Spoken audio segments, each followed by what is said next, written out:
Of course, as soon as I click record, the trash trucks start being incredibly noisy outside. That's cute. That's very good. The walls of my house have no insulation, so Thursdays are just a trash truck hell. Hello, welcome. Welcome to my second channel, if you're new here. Maybe you know my Haunted Hippie channel, maybe not. Over there is where I talk about horror movies, of course, because I am Satan's favorite daughter. I am the Antichrist. Here is where I often talk about physical media. I do a lot of subscriber mail unboxings. I talk about my Poshmark inventory of physical media, stuff that I'm getting rid of. I also post a lot of travel content over here, and sometimes I talk about non-horror movies. It's also been a minute. I'm sorry, I haven't been here for a couple weeks, but that's because Liked just released, and if you're brand new, this is my second independent short horror film, so you can check it out on the Haunted Hippie channel. You can also check out the behind-the-scenes making of documentary of Liked. And while you're at it, just check out my first short horror film, Somnum, too. Why not? I also have been sick. Yeah. So sorry if you already didn't like my vocal fry. She's 10 times worse today. Anywho, today I am talking about what my Oscar ballot would look like if I were a member of the Academy. This has been one of the most dramatic Oscar seasons maybe ever, and not even in a corny way, but more of some of the people nominated might be fans of Hitler kind of way. Yeah, this year is so crazy, and I have been following most of it thanks to Jonathan Fuji. He also inspired this video because he posted his version of this last week, and I was like, you know what? The people should know my thoughts on that too. But also I have been covering the Oscars already quite a bit this season with my dad. In fact, 2 days ago we ranked all 10 of the Best Picture nominees. Before that we reacted to all the nominations, and I kind of already have talked about who I'm rooting for, who I'm not rooting for, etc. But that's only on the Patreon. Wow, what is that? Even a trash truck? What the hell is that? Is it a street cleaner? If you're not wearing AirPods or something, maybe you can't even hear it. I don't know. I'll just sound crazy. I'm good with that. So let's get started with this. But seriously, thank you to Jonathan Fuji. He is my favorite and one of the only like movie content creators that I watch. Him, some of my friends, you know, Cody Leach, Tiago. But him and Antonia Carlotta are really the only people that like I will binge their videos. I don't know what it is. I talk about movies enough that I don't really want to hear other people doing it, but with them it's an exception. Tangent over. Okay, the 97th Academy Awards, can you believe we're almost to the 100th? Starting with writing original screenplay. So, Honora the Brutalist, A Real Pain, September 5, and The Substance. Excuse me.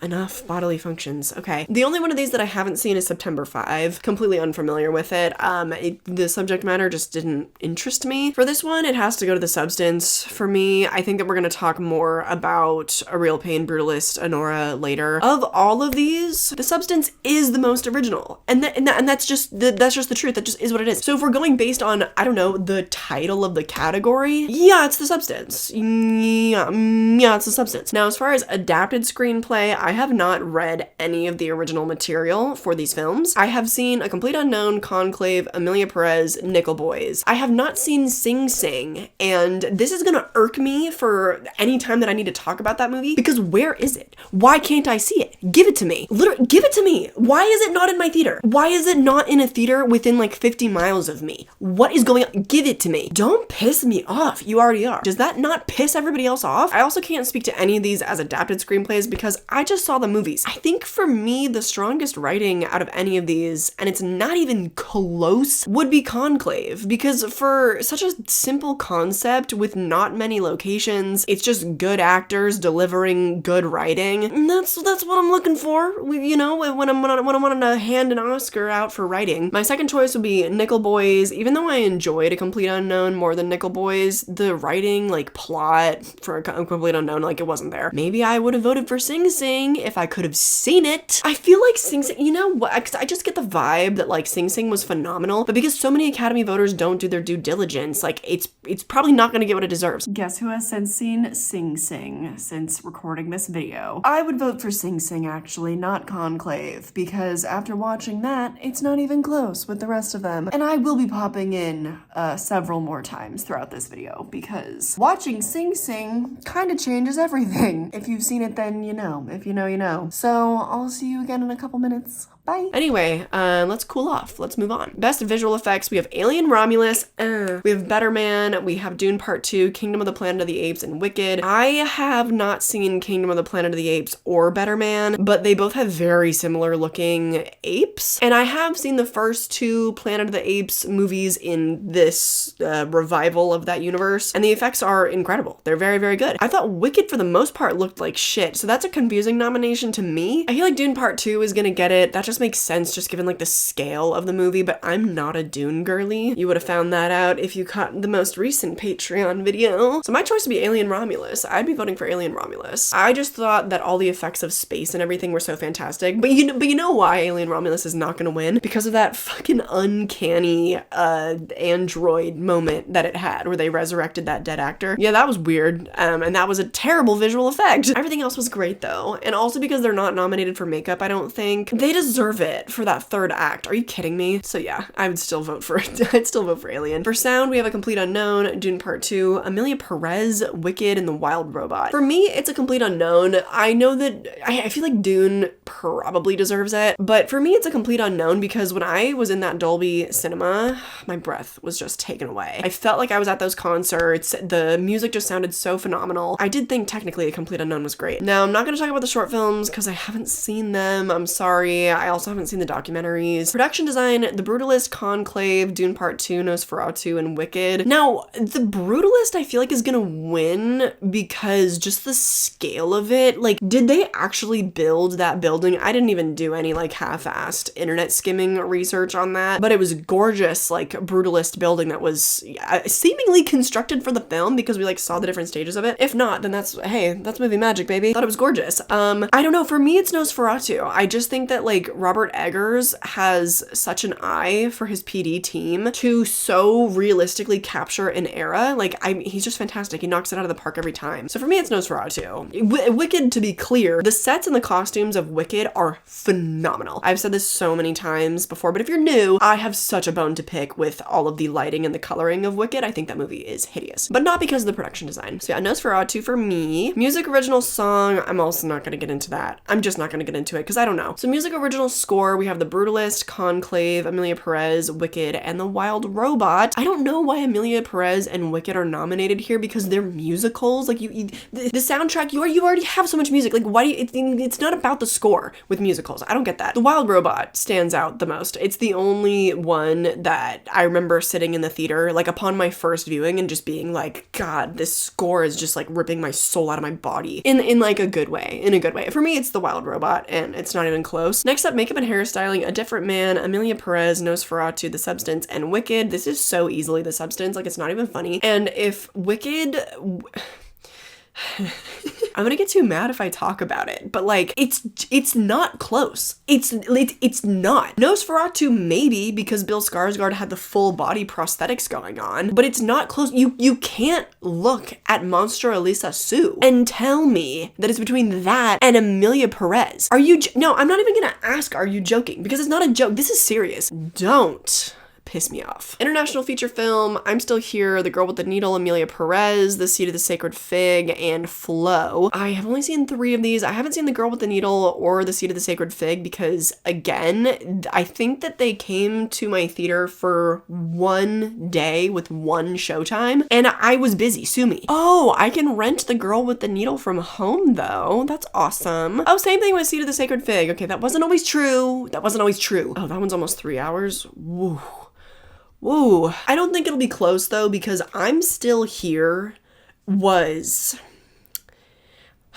That movie also ripped my soul out of my body, but not in a happy way. Still in a good way, because it's just, it's like one of the best movies nominated, period, this entire year. It almost gives me like an Oppenheimer kind of vibe because it's based on real events, and it's just a solidly made movie all around with some of the best acting I've ever seen in my entire life. I am really scared that Amelia Perez is gonna win. Also, Flow it's deserving, but to me, it's not really really in the same bracket as I'm Still Here. So for me personally, I don't feel the need to watch the other movies. If I was in the Academy, I would, because that would eat me up. I couldn't be voting for stuff that like I don't know what I'm talking about. So anyway, I just have this gut feeling that those movies, they're not gonna meet I'm Still Here. Not for me. Film editing, this category is giving random. I don't know why, but we have Anora, The Brutalist, Conclave, Emilia Perez, and Wicked, and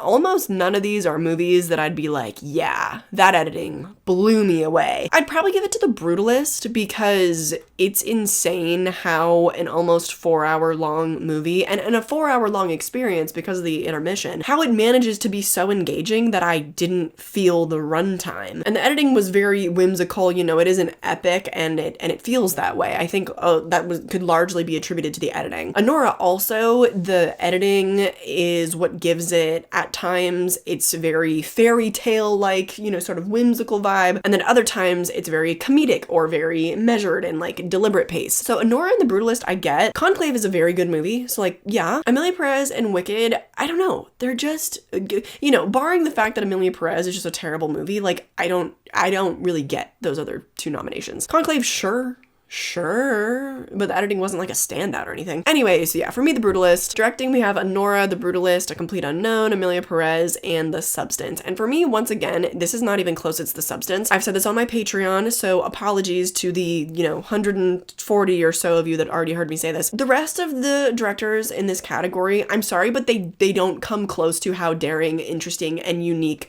Coralie Fargeau's vision is. They just don't. This woman booked an entire month of her shoot just to the lab, that she calls it, where it's just all the extreme close-up shots that, in my opinion, kind of make the movie and like give it its tone. All the shots that are like just so up in your face, like even just like the dropping the olive into the martini, of course the shrimp shots, like all the times that she just gets so up close and personal and it's just so like uncomfortably intimate. That's direction. That's taking a month of your schedule just to create that tone. And I'm sorry, I think she's only the 9th woman in Academy history in 97 years to be nominated for Best Director. That's a fucking joke. Why do you bring gender into everything? Are you dumb or are you joking? 9 women in 97 years? And really, I can think of nobody more deserving. So, costume design, we have A Complete Unknown, Conclave, Gladiator 2, Nosferatu, and Wicked. I'm gonna surprise myself and give it to Wicked because I think that they are gorgeously well made in Conclave. I also think that A Complete Unknown was a very successful period piece. Like, it felt very authentic. Gladiator 2, the scope of the work that they did in the costume department is insane. And so like I also want to, this is a tough category. It's a really good category this year. But Wicked,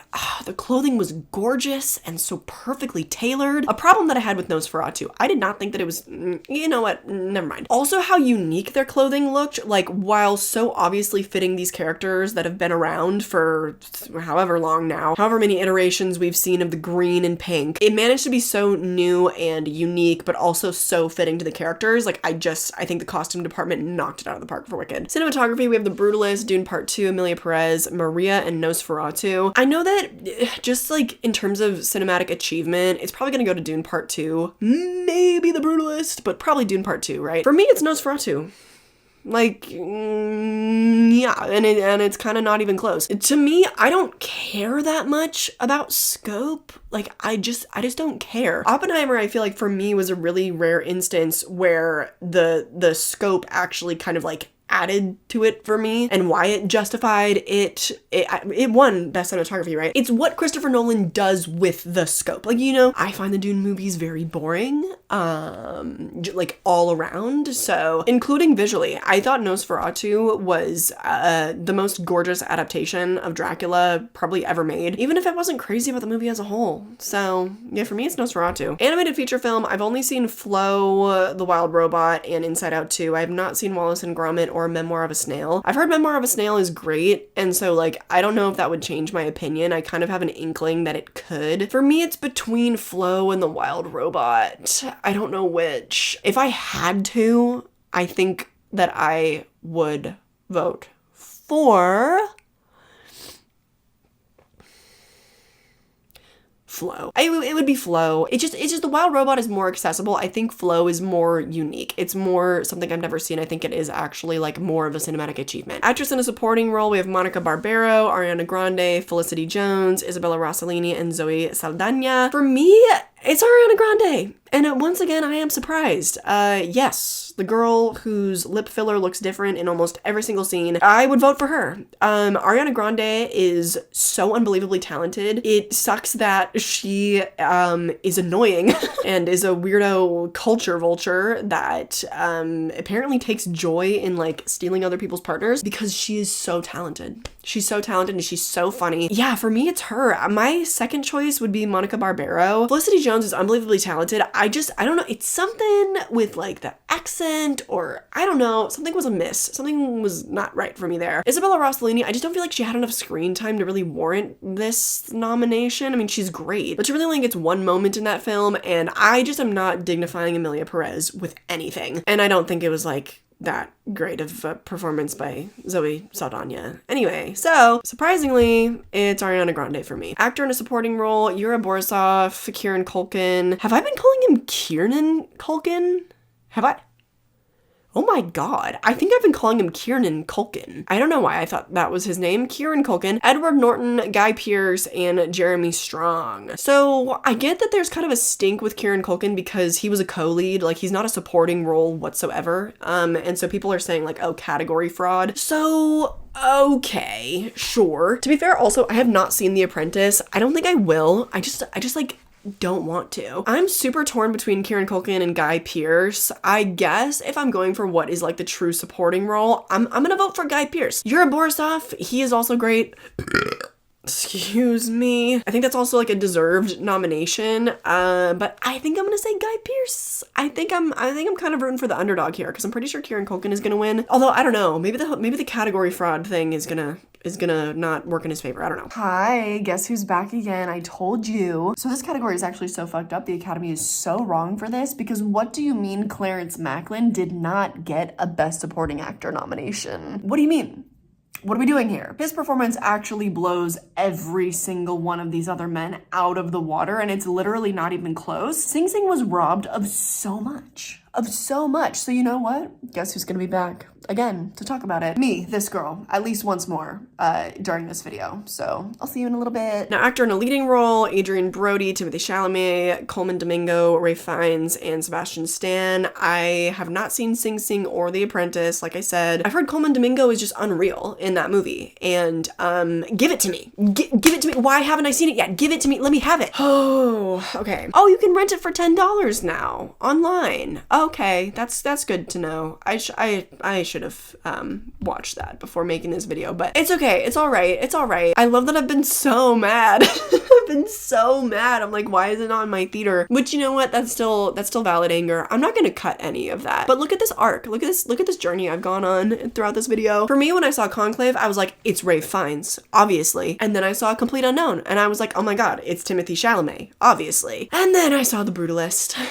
And I think that I would vote for Adrian Brody. For me, it ended up being between the three of them still. I mean, they're all just fantastic. Like, those are all deserved nominations. I think eventually I will watch The Apprentice just because I am so curious and I am a Sebastian Stan kind of girl. I'm obviously gonna watch Sing Sing. I don't know how my opinion's gonna change, but right now, I think I would vote for Adrian Brody. That was quick. I know I was just here. Hi. But we're talking about the best lead, so my opinion hasn't really changed on the best actor in a lead role category. I think it's still for me between the three men that I previously discussed. Coleman Domingo, absolutely a deserved nomination. He just wouldn't be my vote. Actually, he is in a similar tier for me with Ralph Fiennes. I feel like they had to do kind of similar things in their performances because for me, the standout from Sing Sing was Clarence Macklin. He was the one that stole my heart in that movie, not necessarily Coleman Domingo, but like I said, deserved nomination, just not my pick. Actress in a leading role, Cynthia Erivo, Carla Sofia Gascon, Mikey Madison, Demi Moore, and Fernanda Torres. This is like one of the hardest years ever, barring Amelia Perez, obviously, because not only is she not that talented, but she also is just a horrible person. Again, watch Jonathan's videos because he covers it. Even more stuff came out after he did like his second coverage of the situation. It's a lot. It's a lot. It's a lot. And I know that people are gonna expect me to vote for Demi Moore. I know that, but believe it or not, I'm not. For me, it's between Mikey Madison and Fernanda Torres. And once again, when I saw Nora, I was like, it's Mikey. Like, it obviously, of course it is. Like, there's no question. And then I saw I'm Still Here. Guys, I don't know. I feel like all these women, besides Gascon, deserve it so bad. It's a tough year. It's tough. It's tough. Oh God, am I gonna pull the like, well, she's young, she'll be back? Because a lot of people are saying that about Timothée Chalamet, but then other people respond to that and they're like, well, they did the same thing to DiCaprio and he didn't get a win until he was 41 and he like deserved it before that. And it's true, but like, look at the material. Look at the material. Look who she's up against. You know what? I think I have to use that reasoning though, because it's the only way that I'm gonna feel good about myself for saying that I would vote for Fernanda Torres. She might be the upset here. I don't know what's gonna happen. I'm so excited. This is my Super Bowl. Although after that Kendrick performance, the Super Bowl might be my Super Bowl. But anyway, no, that's a lie. Yeah, okay, Fernanda Torres, I'm sticking with it. That feels good. And now finally for the best picture. The patrons, of course, they already know. They're privy to this because they just saw my ranking. Now before we get into it for best picture, I just had to hop back on here real quick to let you know that Sing Sing was robbed. Should have been in the best picture category. It would have made my top 3 out of the 10. But also last night I was able to catch a screening of all of the animated short films that are nominated, and my pick would be Yuck. Just thought that I would let you know. I'm really bummed I didn't get to catch the live action shorts. They were only in all the theaters for like a day where I live. Couldn't make it. So stinky. But I'm so glad that I saw the animated shorts at least. All right, now for the moment that I've all been waiting for. Let's talk about Best Picture. Nora the Brutalist, A Complete Unknown, Conclave, Dune Part 2, Amelia Perez, I'm Still Here, Nickel Boys, The Substance, and Wicked. The only movies in the Best Picture category that I gave a perfect 5-star rating to are The Substance and Nora. Did I give Nora anything else? It deserves something. I don't think that I voted for it for anything though. Alas, I have to say The Substance. I am rooting for one of the biggest upsets probably in Oscar history. A body horror film like The Substance has never been given shit, okay? So I would have to. If for nothing else than my commitment to the bit, but I really do believe in Coralie Farja. I believe in The Substance. Do I believe that it's gonna win? No. But that's my ballot, okay? That's what my ballot would look like. So there you have it. There's my vote for the Oscars. Voting is already closed, so unfortunately I can't sway anyone with these opinions, but maybe I can sway yours. Don't use me for, if you're making bets or anything. I wouldn't recommend coming to Haunted Hippie for your financial advice, okay? But I hope that you had fun here today. I talk about movies all the time, obviously mainly horror over on the Haunted Hippie channel, so go check her out. And also, if this is the content you're into, like more prestige, Oscar coverage, this kind of thing, then join the Patreon. On the cheapest tier, just $2 a month, you can get the bonus podcast episodes with my dad. We do a lot of Oscars coverage. We have already made 2 or 3 videos about the Oscars, and we will do coverage once the Oscars are over, of course, reacting to everything. But there's lots of bonus content over there. You get a bonus video every single week, depending on which tier you join, including a lot of behind the scenes, just stories, advice. I basically just like walk you through the making of my own short films as well. So if you're interested in filmmaking, you want advice, or you're just into this stuff, then check it out. Also, all my social media is linked down below. Go crazy, have fun if you so desire. More than anything, I just hope that you enjoyed this video and that I catch you in the next one. Bye.